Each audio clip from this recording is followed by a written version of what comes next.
Hello मेरे साथियों, कैसे हो आप लोग। उम्मीद करता हूँ कि आप लोग बहुत ही अच्छे होंगे। साथियों हम लेकर आए हैं बहुत ही इंपॉर्टेंट क्वेश्चन जो कि आपकी परीक्षा के लिए अति महत्वपूर्ण सारे क्वेश्चन होंगे। ऐसे ही क्वेश्चन आपके परीक्षा में बार बार पूछे जाएंगे। तो साथियों आप लोग क्लास को स्किप न करते वीडियो को ध्यान से समझते चलिए, सारे इंपॉर्टेंट आपके परीक्षा के लिए होंगे। ठीक है साथियों, अब हम बढ़ते अपने क्वेश्चन की ओर। हमारा फर्स्ट क्वेश्चन क्या कहता है, अर्थव्यवस्था से क्या तात्पर्य है।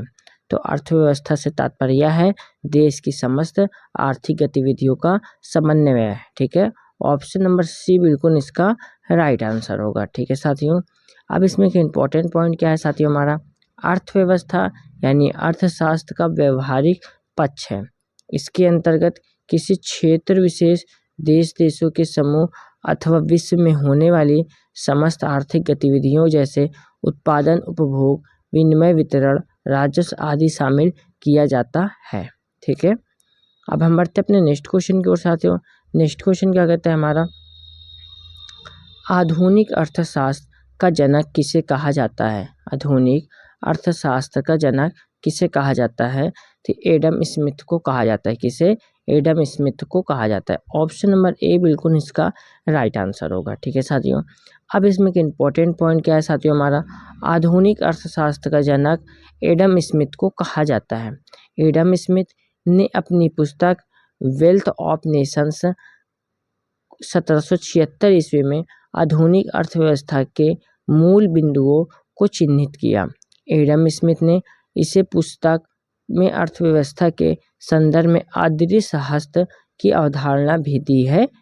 किसकी, अदृश्य हस्त की अवधारणा भी दी है। ठीक है, अब हम बढ़ते अपने नेक्स्ट क्वेश्चन को। नेक्स्ट क्वेश्चन क्या कहते हैं, एक बंद अर्थव्यवस्था में क्या है। तो यह तो ना तो निर्यात है ना ही आयात है, यह एक बंद अर्थव्यवस्था है। ठीक है, ऑप्शन नंबर डी बिल्कुल इस क्वेश्चन का राइट आंसर होगा। ठीक है साथियों, बंद अर्थव्यवस्था यानी आत्मनिर्भर अर्थव्यवस्था होती है जो शेष विश्व की अन्य अर्थव्यवस्थाओं में से कोई आर्थिक संबंध नहीं रखती है। फलस्वरूप इसमें आयात एवं निर्यात संबंधी गतिविधियों लगभग शून्य होती है। बंद अर्थव्यवस्था में आर्थिक गतिविधियों पर सरकार का पूर्ण नियंत्रण होता है और निजी क्षेत्रों की भूमिका नगण्य होती है। अत्यंत न्यून विदेशी व्यापार के कारण उत्तर कोरिया को बंद अर्थव्यवस्था का उदाहरण माना जा सकता है। ठीक है, अब हम बढ़ते अपने नेक्स्ट क्वेश्चन की ओर। नेक्स्ट क्वेश्चन क्या कहते हैं हमारा, अर्थशास्त्र धन का विज्ञान है। अर्थशास्त्र धन का विज्ञान है, यह किसका कथन है, तो यह एडम स्मिथ का कथन है। ठीक है, ऑप्शन नंबर सी बिल्कुल इसका राइट आंसर होगा। एडम स्मिथ ने अर्थशास्त्र को धन के विज्ञान के रूप में वर्णित किया है। अर्थशास्त्र के द्वारा धन अर्जित करने की विधियों एवं आय के वितरण के विषय में जाना जाता है। ठीक है, अब हम बढ़ते अपने नेक्स्ट क्वेश्चन की ओर साथियों। नेक्स्ट क्वेश्चन क्या कहता है हमारा, पूंजीवादी अर्थव्यवस्था का मुख्य लक्षण क्या है। क्या बोल रहा है, पूंजीवादी अर्थव्यवस्था का मुख्य लक्षण क्या है, इनका मुख्य लक्षण है निजी स्वामित्व। क्या है, निजी स्वामित्व। ऑप्शन नंबर डी बिल्कुल इसका राइट आंसर होगा। ठीक है साथियों, अब इसमें एक इम्पोर्टेंट पॉइंट क्या है हमारा, निजी स्वामित्व पूंजीवादी अर्थव्यवस्था के मुख्य लक्षणों में से एक है। पूंजीवादी अर्थव्यवस्था को मुक्त बाजार अर्थव्यवस्था के रूप में जाना जाता है। वर्तमान समय में यह सर्वाधिक स्वीकृत आर्थिक विचारधारा है। ठीक है, अब हम बढ़ते अपने नेक्स्ट क्वेश्चन की ओर। नेक्स्ट क्वेश्चन क्या कहता है, भारतीय अर्थव्यवस्था की विशेषता है। भारतीय अर्थव्यवस्था की विशेषता है, तो राइट आंसर क्या होगा साथियों हमारा, कृषि की प्रधानता होगा और न्यून प्रति व्यक्ति आय होगा और वृहद बेरोजगारी होगा, यानी 134 होगा। तो 134 यानी ऑप्शन नंबर बी में है, बिल्कुल इसका राइट आंसर होगा। ठीक है साथियों, इंपॉर्टेंट पॉइंट साथियों इसमें, उद्योगों की प्रधानता विकसित अर्थव्यवस्था की विशेषता है। चूंकि भारत की अर्थव्यवस्था विकासशील है, अतः उद्योग की प्रधानता भारतीय अर्थव्यवस्था की विशेषता नहीं है, जबकि शेष 3 लक्षण भारतीय अर्थव्यवस्था की विशेषताएं हैं। ठीक है, अब हम बढ़ते अपने नेक्स्ट क्वेश्चन की ओर। नेक्स्ट क्वेश्चन क्या कहते हैं हमारा, मिश्रित अर्थव्यवस्था से क्या अभिप्राय है? तो इनका अभिप्राय है सरकारी एवं निजी क्षेत्र का सह अस्तित्व। सरकारी एवं निजी क्षेत्र का सह अस्तित्व। ऑप्शन नंबर बी बिल्कुल इसका राइट आंसर होगा। ठीक है साथियों, अब इसमें के इम्पोर्टेंट पॉइंट क्या है हमारा, मिश्रित अर्थव्यवस्था में सरकारी यानी सार्वजनिक एवं निजी दोनों क्षेत्र देश के आर्थिक विकास में परस्पर सहयोगी भूमिका निभाते हैं।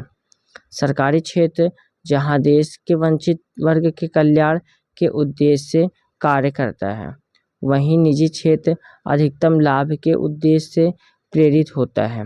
भारत एक मिश्रित अर्थव्यवस्था है। ठीक है, अब हम बढ़ते हैं अपने नेक्स्ट क्वेश्चन की ओर साथियों। नेक्स्ट क्वेश्चन क्या कहता है हमारा, निम्नलिखित में से कौन समष्टि अर्थशास्त्र की विशेषता है? तो यह हमारा आय विश्लेषण से संबंधित है। क्या है? आय विश्लेषण से संबंधित। ऑप्शन नंबर बी बिल्कुल इसका राइट आंसर होगा। क्या होगा? ऑप्शन नंबर बी बिल्कुल इसका राइट आंसर होगा। ठीक है साथियों, अब इसमें के इम्पोर्टेंट पॉइंट क्या है हमारा, अर्थशास्त्र की वह शाखा जिसके अंतर्गत संपूर्ण अर्थव्यवस्था का समग्र रूप से अध्ययन किया जाता है, समष्टि अर्थशास्त्र कहलाता है। इसका क्षेत्र राष्ट्रीय आय, पूर्ण रोजगार, राजस्व आदि संपूर्ण अर्थव्यवस्था से संबंधित समस्याओं के विश्लेषण से अधिक व्यापक हो जाता है। समष्टि अर्थशास्त्र का लक्षण आय का विश्लेषण करना है। इसकी अंतर्राष्ट्रीय उपयोगिता होती है। ठीक है, अब हम बढ़ते अपने नेक्स्ट क्वेश्चन की ओर। नेक्स्ट क्वेश्चन क्या है हमारा, समाजवादी अर्थव्यवस्था मिश्रित अर्थव्यवस्था में किस प्रकार भिन्न है? तो यह हमारा संसाधनों पर सरकार का पूर्ण स्वामित्व है। ठीक है, ऑप्शन नंबर सी बिल्कुल इस क्वेश्चन का राइट आंसर होगा। ठीक है साथियों, इम्पोर्टेंट पॉइंट, समाजवादी अर्थव्यवस्था में समस्त आर्थिक गतिविधियों यथा उत्पादन, उपयोग, उपभोग, वितरण, कीमत निर्धारण इत्यादि का संचालन या नियंत्रण सरकार द्वारा किया जाता है। इसमें सरकार का मुख्य उद्देश्य लाभ प्राप्त करना नहीं बल्कि लोगों का कल्याण करना होता है। चीन, वियतनाम, क्यूबा, उत्तर कोरिया आदि समाजवादी अर्थव्यवस्था के उदाहरण हैं। ठीक है, अब हम बढ़ते अपने नेक्स्ट क्वेश्चन की ओर साथियों। नेक्स्ट क्वेश्चन क्या कहता है हमारा, नेक्स्ट क्वेश्चन भी इम्पोर्टेंट क्वेश्चन है। ये हमारा वेरी इंपॉर्टेंट क्वेश्चन है। ठीक है साथियों, तो अब हम इसको पढ़ते हैं। क्या बोल रहा है, अल्प विकसित अर्थव्यवस्था की सामान्यता विशेषता होती है। तो यह हमारा पूंजी निर्माण की निम्न दर भी होती है, प्रति व्यक्ति निम्न आय भी होती है, तृतीय क्षेत्र में आधुनिक कार्यबल शक्ति का होना ये गलत है, निम्न आश्रितता अनुपात ये भी गलत है। यानी फर्स्ट और सेकेंड, यानी ऑप्शन नंबर ए बिल्कुल इस क्वेश्चन का हमारा राइट आंसर होगा। ठीक है साथियों, क्लास को आप लोग एक लाइक ज़रूर कर दीजिए साथियों, क्योंकि बहुत ही इंपॉर्टेंट क्वेश्चन लेकर आता हूँ, तो आप लोग का एक लाइक करने से मेरा मोटिवेशन होता है। ठीक है, इसमें के इम्पोर्टेंट पॉइंट, अल्प विकसित अर्थव्यवस्था की अर्थव्यवस्था में उत्पादन के तीन संसाधनों प्राकृतिक, मानवीय तथा भौतिक का दोहन आरंभिक स्तर पर होता है। इस प्रकार के देशों में गरीबी, निम्न जीवन स्तर इत्यादि विशेषताएं होती हैं। उदाहरण में जैसे देखा जाए अफ्रीकी देश है। ठीक है, अब हम बढ़ते अपने नेक्स्ट क्वेश्चन की ओर साथियों। नेक्स्ट क्वेश्चन क्या कहता है हमारा, निम्नलिखित में से कौन सा क्षेत्र अर्थव्यवस्था के द्वितीय क्षेत्र के अंतर्गत सम्मिलित किया गया है? तो राइट आंसर होगा विनिर्माण। क्या होगा? विनिर्माण। ठीक है, ऑप्शन नंबर डी बिल्कुल इस क्वेश्चन का हमारा राइट आंसर होगा। ठीक है साथियों, अब इसमें एक इम्पॉर्टेंट पॉइंट पढ़ते हैं। अर्थव्यवस्था का वह क्षेत्र जो प्राथमिक क्षेत्र के उत्पादों को अपनी गतिविधियों में कच्चे माल के रूप में उपयोग करता है, द्वितीय क्षेत्र कहलाता है। इसे औद्योगिक क्षेत्र भी कहा जाता है। निर्माण, विनिर्माण तथा विद्युत, गैस एवं जल आपूर्ति इत्यादि से संबंधित कार्य द्वितीय क्षेत्र के अंतर्गत सम्मिलित किए जाते हैं। वानिकी एवं खनन प्राथमिक क्षेत्र, जबकि बैंकिंग तृतीय क्षेत्र के अंतर्गत शामिल किया जाता है। ठीक है साथियों, अब हम बढ़ते अपने नेक्स्ट क्वेश्चन की ओर। नेक्स्ट क्वेश्चन क्या बोल रहा है हमारा, गिफिन वस्तुओं से क्या तात्पर्य है? गिफिन वस्तुओं से क्या तात्पर्य है? तो गिफिन वस्तुओं से क्या है? जिनकी कीमत एवं मांग में अनुकूल संबंध पाया जाता है। तो यानी ऑप्शन नंबर ए बिल्कुल इस क्वेश्चन का हमारा राइट आंसर होगा। ठीक है साथियों, अब इसमें एक इम्पॉर्टेंट पॉइंट क्या है साथियों? ऐसी वस्तुओं जिसकी कीमत बढ़ने पर उसकी मांग में वृद्धि होती है, तो कीमत कम होने पर मांग में कमी होती है, तो गिफिन वस्तुएं कहलाती हैं। इन वस्तुओं का उपयोग समाज का अत्यंत निम्न आय वर्ग करता है, इसलिए जब गिफिन वस्तुओं की कीमत में वृद्धि होती है तो अन्य वस्तुओं का उपभोग कम करके उपभोक्ता की इसकी मांग को बढ़ाता है। गिफिन वस्तुओं की मांग का नियम लागू नहीं होता है, अतः अर्थशास्त्र में इन्हें दुर्लभ वस्तु भी माना जाता है। ठीक है, अब हम बढ़ते अपने नेक्स्ट क्वेश्चन की ओर साथियों। नेक्स्ट क्वेश्चन क्या कहते हैं हमारा?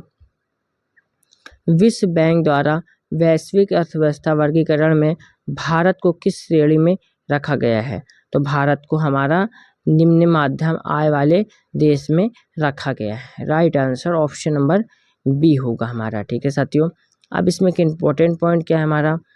विश्व बैंक द्वारा वैश्विक अर्थव्यवस्था वर्गीकरण में भारत को निम्न मध्यम आय वर्ग वाले देशों में किस श्रेणी में रखा गया है? इस समूह में कुल 54 देश को रखा गया है, जिनकी प्रति व्यक्ति सकल राष्ट्रीय आय 1086 से 4255 अमेरिकी डॉलर के बीच में है। ठीक है, तो साथियों यहाँ पे हमारे क्वेश्चन कंप्लीट होते हैं। टोटल हमारे 13 क्वेश्चन हुए। और आप लोगों को क्लास कैसी लगी? क्लास अच्छी लगी तो क्लास को आप लोग एक लाइक करके चैनल को ज़रूर सब्सक्राइब कर लीजिए, क्योंकि ऐसी इंपॉर्टेंट वीडियो आप लोगों को मेरे चैनल पे ज़रूर मिलेगी, जो कि आपकी परीक्षा के लिए अति महत्वपूर्ण सारे क्वेश्चन होंगे इसके अंदर।